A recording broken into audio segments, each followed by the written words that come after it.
Greetings, this is N1IR, and we're going to do a little bit of an extra class with math problems, and we're going to take a look at phase angles. Now, on the extra exam, a lot of people have problems with phase angles because they don't remember back to basic trigonometry back when they were in high school. So we're going to do some things and some easy calculations to figure out these problems with phase angles. So, to review basic trigonometry, we have a right triangle.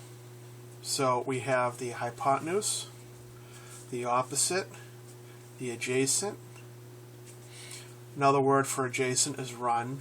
Another word for opposite is rise. Some of the carpentry guys out there, they might know rise and run a little bit better. To figure this out, what I did is I drew a little person here with a pistol, and whatever he hits with that bullet is always going to be the opposite. So if he's sitting right here and he shoots that bullet down this way, that is going to be the opposite. Notice if the bullet travels in a straight line, it's never going to hit the adjacent or the run.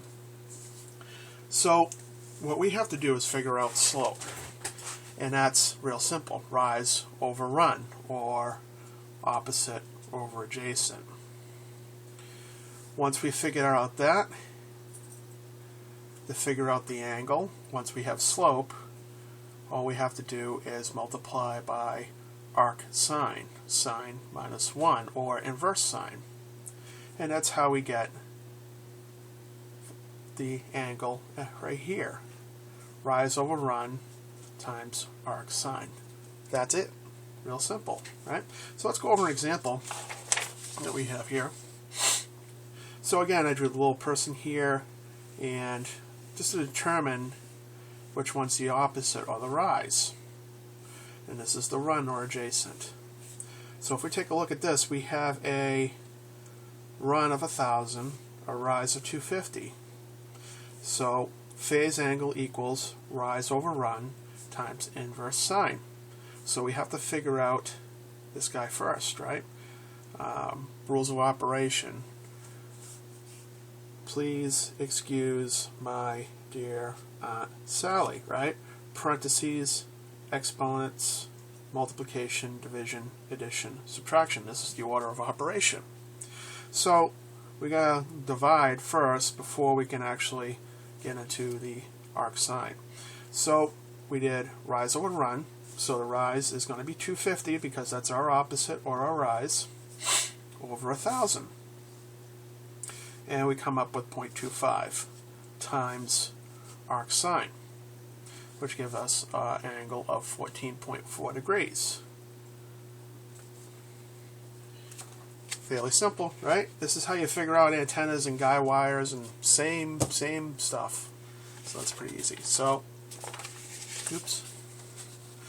Okay, so let's go into the polar format. So the polar format is in 4 quadrants: quadrant 1, quadrant 2, quadrant 3, quadrant 4. And we have a sine wave over here. So if we were to represent that sine wave in polar form, it would look like a perfect circle. So here's 0 degrees, 90 degrees, 180 degrees, 270 degrees, 360 degrees.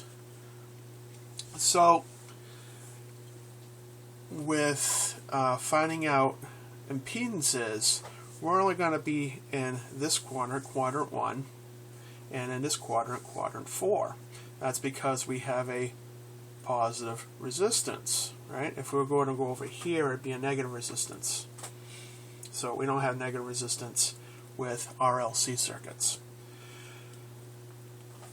The positive axis going straight up here is inductive reactance, X sub L. So that's your inductors. So we have our pure resistance going out this direction, and going down in this direction we have X sub C, which is capacitive reactance. So we're just going to be dealing in this quadrant, which is really nice. If you go into trigonometry, or basic calculus, you deal with all the quadrants. So we're just dealing with these two quadrants.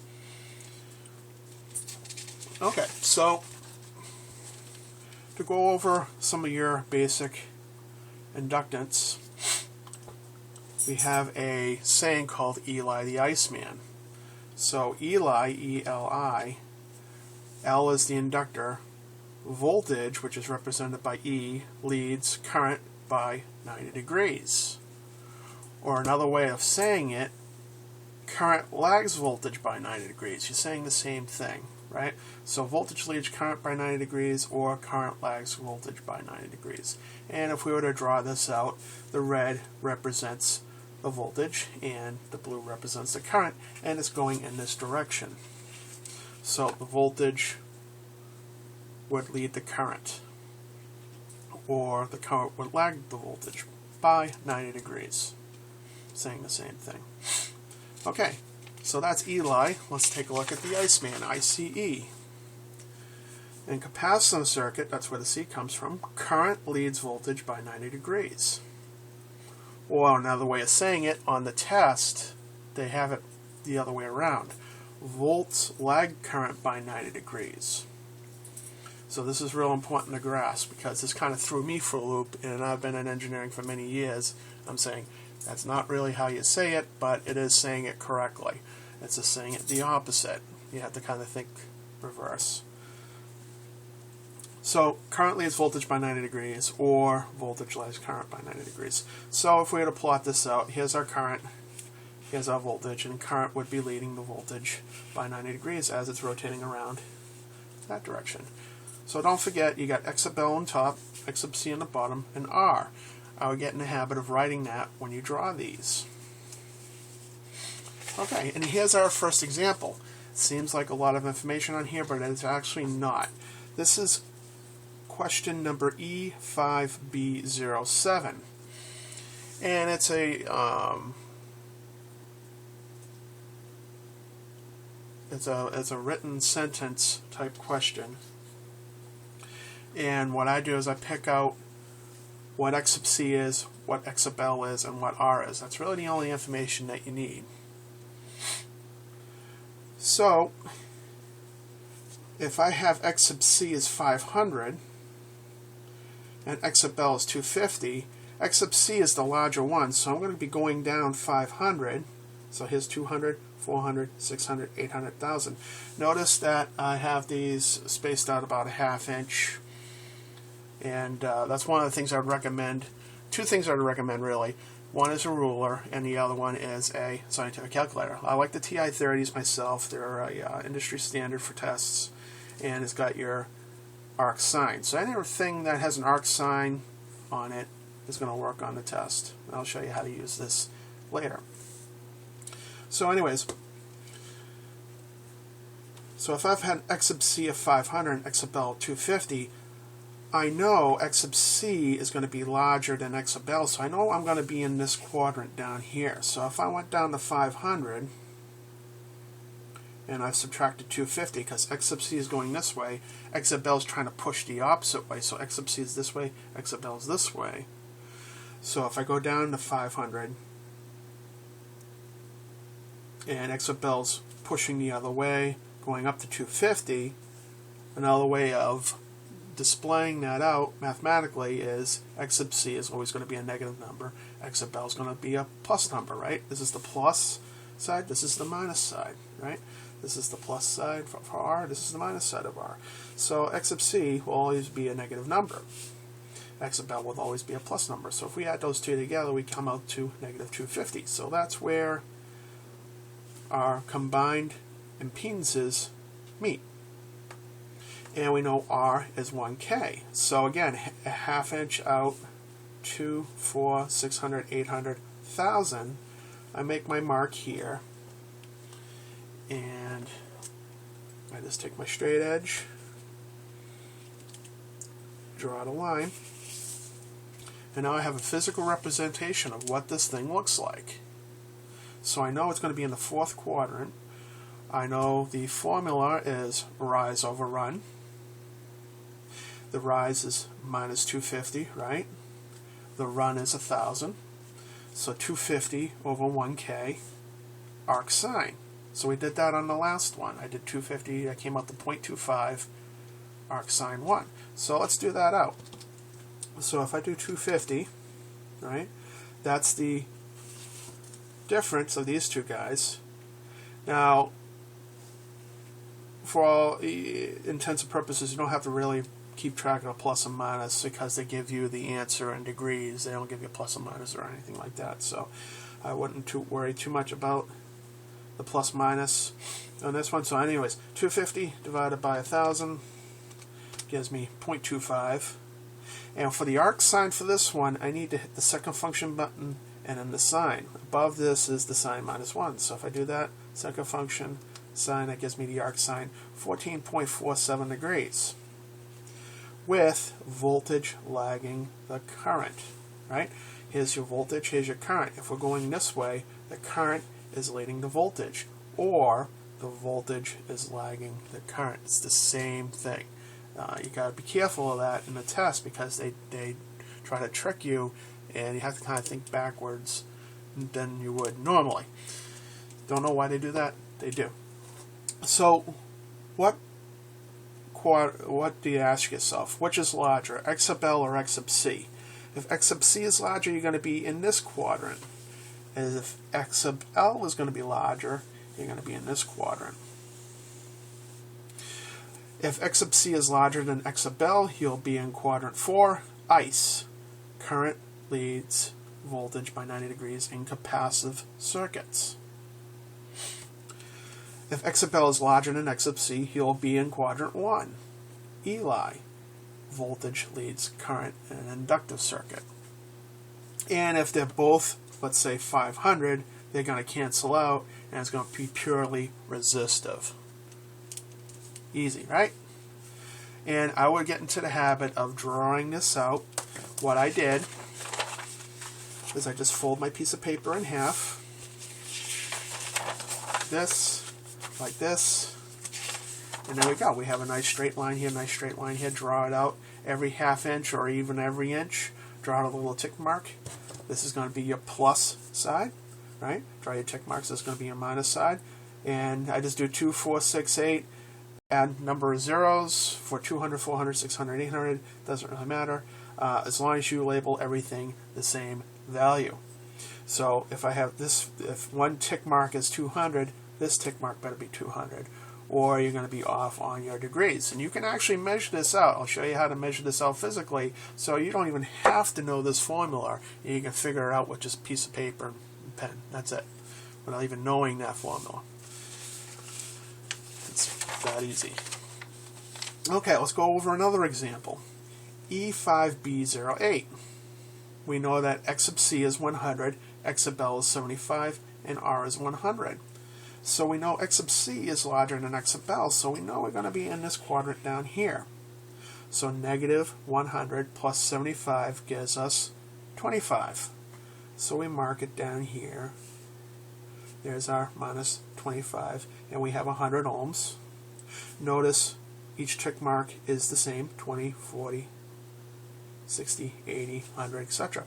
So if we think back to our formula, rise over run, rise is minus 25, run is 100, 25 over 100, 14.4 degrees. Again, ICE, current leads voltage by 90 degrees. So that was E5B08. Or, the other way of saying it, I leads E or E lags I. Again, they're going to trick you, to try to trick you on these questions on that. Okay, so we come to this funny piece of paper right here. And you know how you fold a paper airplane? I'm going to put this off to the side, right? It's kind of like folding a paper airplane. So if you fold this in half, fold it in half again, just like you were doing when you made the sheet of paper to make the graph, fold this down, and here's a little trick. Fold this down, right, just like you were a regular paper airplane, And now we have a 45-degree angle. Look at that. Right? If we fold it again, make sure that these line up. That's half of 45 degrees, right? Or what's that, 22 and a half. So if we go back to our previous example, we got 14 degrees. If we line this guy up, we know it's less than 22 and a half degrees. Right? You can fold it in half again and go nuts with it. But that's a kind of a, if you get confused about degrees and all that other stuff, that's a good way of figuring it out. And again, I don't need a calculator. I just need a pen and pencil, and that's it. I don't need to know any formulas. And I can generally figure out with a multiple question test of how many degrees that is. Right? We know it's going to be something less than 22 and a half. Right? Little tricks I used to do when I used to take tests. Okay, so that's that guy. Again, you can do the same thing. You can fold this. Again, fold it in half. Fold in half again. Make your airplane. Fold in half again. There's 22 and a half degrees, right? Comes out. And now I can mark these. I know that's 22 and a half. That's 45. I know that's 67.5 degrees. And now with this question, x sub c is 500, x sub l is 250, minus 250 over 1,000. And look at that. It's 22 and a half degrees. Without a calculator, I know it's less than 22 and a half degrees. Right? Pretty easy. So, let's look at another problem. So this is what I did on my test, is I made these little graphs. This is E5, B11. Again, get in the habit, x sub l on top, x sub c on the bottom. And I didn't even bother marking everything off. I knew that a half an inch was 25. I knew that an inch was 50. So I just drew it out. Again, 25, rise over run. 25 is the rise, the run is 100. Gave me 14 degrees. And we know it's in the inductive section because x sub l was larger than x sub c. So we know that voltage leads current by 90 degrees. Okay, E5, B12. X sub c is 75, x sub l is 50. We know x sub c is larger, so we know it's going to be in this quadrant. We got negative 25, rise over run, 25 over 100, 0.25 times arc sine, gave me 14 degrees. And the x sub c, voltage lags current, or current leads voltage by 90 degrees. Right? E5, B13. Now you see, you get in the habit of just writing it out, practice, right? And x sub c is 250, x sub l is 500. This is more inductive, right? Because x sub l is larger, so it's going to be towards the x sub l. Ooh, I made a mistake here. I didn't write down x sub l and x sub c in R. Get in the habit of doing that, right? R is 1,000, so rise over run. That's 250 over 1,000, so 250 up, 1,000 over. Arc sine, 14 degrees. A lot of these questions are 14 degrees, I don't know why, but we'll go with it. E5, CO1, they gave me two. They gave me x sub l and R. This one you need Pythagorean's theorem, a squared plus b squared equals c squared. We know R, which is 100. We know x sub l, which is 100. So that gave me 10,000 if I squared 100. Squared 100, 10,000, that's 20,000. Square root of 20,000 is 141 ohms. So that's the hypotenuse. That's how you figure out the hypotenuse. So let's do this on our calculator real quick. We have 100. See the x2 button? That gives you the square. That gives me 10,000. Write that down. 10K. Again, 100. 10,000. So if I take 10,000 plus 10,000, that gives me 20,000. Hit the square root button right here. Oh, I'm sorry, that's the square root. There we go. 141.42 degrees. All right. This guy, E5CO2. Here we go. X sub L and X sub C cancel each other out. We have a purely resistive circuit. 100 ohms, 0 degrees. E5CO3. We have X sub C is 300, X sub L is 600. We have a more inductive circuit, so it's going to be up here. R is 400, and my battery's starting to run out. I got one more sheet. Okay, so it says, what is the phase angle between the voltage across the current through a series RLC circuit if X sub C is 25 and R is 100? So again, I just take X sub C out, write it down. R out, write it down. X sub L, write it down. I do my little chart. So if I do everything else out, rise over run. Now you got to be careful of the other questions. Look at this, 14 degrees, 76 degrees. Now the 76 degrees is here, right? It's minus the 14 degrees minus 90. That gives you this angle here. So they're going to try to trick you on that. If you do, this is the wrong equation. If you have run over rise, arctangent, it gives you 76 degrees. You don't want that.